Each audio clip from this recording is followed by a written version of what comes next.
Paz do Senhor. Nós louvamos e agradecemos a Deus pela vida de cada professor que nesta manhã, com muita propriedade, expôs esta lição que está simplesmente maravilhosa para todos nós, um assunto bem pertinente para os nossos dias e para a nossa realidade. Escatologicamente falando, todos sabemos que vivemos uma época de apostasia espiritual. E apostasia nada mais é do que o abandono da fé. Infelizmente, a igreja de Éfeso, que é uma igreja modelo, o anjo do Senhor repreendeu a igreja por conta de ela abandonar as primeiras obras. E o que tem acontecido com a igreja contemporânea é justamente isso: temos abandonado as primeiras obras. Ou seja, temos abandonado os princípios, os valores e as práticas que nos colocam em condição de avivamento espiritual. E na manhã deste dia nós estamos estudando sobre o avivamento no Antigo Testamento. E é bom sempre lembrar que a história do avivamento, ela se entrelaça com a história da redenção humana, porque desde que Deus criou o homem à sua imagem e semelhança, após a queda no jardim, o homem começou a se afastar dos princípios e da comunhão com Deus. E em função disto, Deus colocou em prática o seu plano para resgatar o homem, para trazer o homem de volta à comunhão. E avivamento é comunhão, avivamento é intimidade com Deus. Então, quando nós vamos vendo ao longo do livro de Gênesis a história do homem, nós vemos sempre uma tentativa e tratativa de Deus no sentido de trazer o homem de volta à comunhão. Foi assim com Sete, foi assim com Enos, foi assim com Noé, foi assim com Abraão, e a partir de Abraão, Deus estabeleceu e elegeu um povo para que, através deste povo, pudesse dar cabo à sua obra redentora. Mas o propósito e o projeto de Deus com este povo é que este povo fosse verdadeiramente avivado, o povo de Israel. Mas ao longo da história, este povo também se corrompeu. Ao longo da história, este povo também deixou a comunhão com Deus. E como diz o escritor aos Hebreus, lá no primeiro capítulo, no primeiro versículo, havendo Deus antigamente falado muitas vezes e de muitas maneiras aos pais pelos profetas, a nós falou-nos nestes últimos tempos pelo seu Filho. Então a grande verdade é que ao longo de toda a história, seja no período de Moisés, seja no período de Samuel, seja no período dos juízes, seja no período dos reis, seja no período do cativeiro babilônico, seja no período interbíblico, Deus sempre quis que o seu povo voltasse, que o seu povo se arrependesse, que o seu povo se quebrantasse na presença dele. E hoje então nós estudamos cada uma destas fases com os seus devidos conceitos e detalhes que foram bastante importantes para cada um de nós, porque em cada detalhe nós vemos a mão e a ação de Deus, e nestes detalhes nós trazemos lições para a nossa vida espiritual. Foi o caso, por exemplo, de Moisés.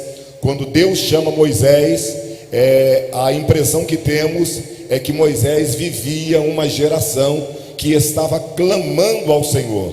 Embora 400 anos no exílio do Egito, aquela geração estava clamando, e Deus se apresenta para Moisés e diz: Moisés, eu tenho visto a aflição do meu povo e tenho ouvido o seu clamor, e eu mesmo desci para livrar o meu povo. Isto quer dizer que todas as vezes que existe clamor, todas as vezes que existe oração, todas as vezes que existe um reconhecimento da soberania de Deus, Deus entra em ação e sempre levanta alguém para promover um avivamento espiritual. No caso de Moisés, Deus começou a trabalhar através da vida de Moisés para que ele fosse avivado e liderasse um grande movimento de avivamento.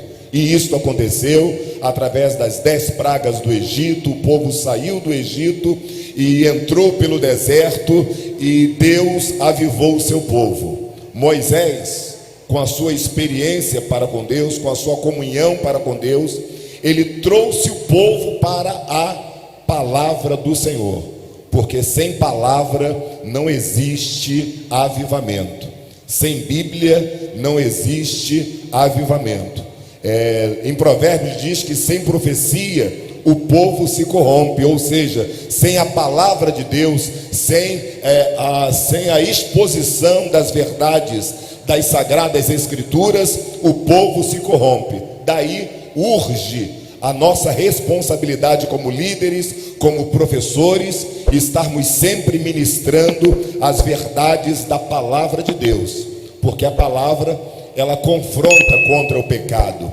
A palavra, ela nos fortalece, a palavra, ela nos guia, a palavra, ela nos coloca no caminho da santidade. Depois de Moisés, o comentarista aborda o contexto da vida de Samuel, um garoto que foi levantado por Deus, porque a liderança sacerdotal da sua época estava fraca, estava desviada, e com isto, a liderança estando fraca e desviada, o povo estava fraco e desviado. A liderança estando descompromissada, o povo estava descompromissado.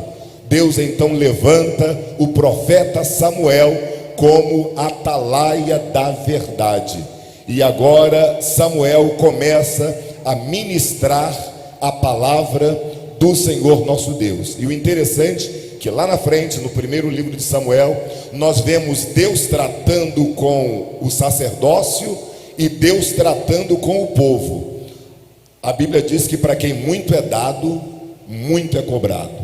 Com o sacerdócio, Deus alertou, Deus avisou, mas não houve arrependimento, e Deus simplesmente extirpou aquela linha sacerdotal da casa de Eli. Já com o povo, Deus, através de Samuel, conclamou o povo para o arrependimento, e o povo se quebrantou e se arrependeu. E quando existe quebrantamento e arrependimento, há o agir de Deus na vida do povo. E eu tenho certeza que Deus vai continuar agindo na vida da igreja, porque temos muitos que ainda não mancharam as suas vestiduras. Temos muitos na atual geração que ainda não dobraram os seus joelhos a Baal e nem beijaram o seu rosto. Temos muitos na atual geração que ainda buscam um verdadeiro avivamento. Avivamento que se dá através do quebrantamento. Avivamento que se dá através da prática das boas obras, da prática de uma vida de santidade. Avivamento que se dá através da confissão e do abandono do pecado. E nós louvamos a Deus, porque ainda é possível termos uma igreja avivada. Depois do período de Samuel, caminhamos para o período dos juízes e depois o período dos reis. E o que a gente percebeu nestes dois períodos é que enquanto havia uma liderança forte, uma liderança espiritual, uma liderança abençoada, uma liderança avivada, o povo se voltava para Deus ao ser instruído pela palavra. Mas quando esta liderança se ausentava, o povo voltava para o pecado. Quando esta liderança era fraca, o povo se voltava para o pecado. Ao longo da história dos reis, cerca de 20 reis reinaram em Judá. Destes 20 reis, apenas 8 podem ser considerados reis piedosos, reis que se dedicaram à palavra do Senhor. E destes 8, o comentarista destaca o rei Josias, que ainda bem novo, se dedicou a promover o ensino da palavra de Deus. Ainda bem novo, se dedicou a trazer o povo de volta para a palavra e para a santidade. E por esta razão, ele foi considerado um dos reis mais avivalistas de sua época, porque na época de Josias, houve um grande quebrantamento do povo e houve, por sua vez, um grande avivamento espiritual. Que o Senhor nosso Deus tenha misericórdia de nós, que cada um de nós, líderes, pastores, obreiros, professores, tenhamos esta responsabilidade de pregar a palavra, de pregar a santidade, e que cada um de nós, igreja do Senhor, tenhamos também esta consciência que fazemos parte de um contexto e possuímos a responsabilidade individual de termos uma vida avivada na presença do Senhor. E repetindo, avivamento só se conquista com confissão de pecado, com abandono do pecado, com quebrantamento e o retorno aos princípios da palavra do Senhor nosso Deus. Deus nos abençoe.